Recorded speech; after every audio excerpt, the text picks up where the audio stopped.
Happy Thanksgiving. I'm making stuff. So, for my kitchen, you never see my kitchen. I haven't done this in about 10 years, so bear with me. But I thought this would be fun for us to do.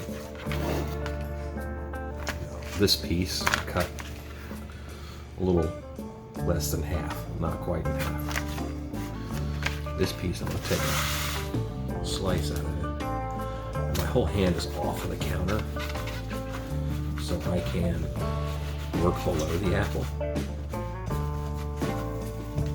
I don't have the sharpest knife in front of me, see?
Happy Thanksgiving, everybody.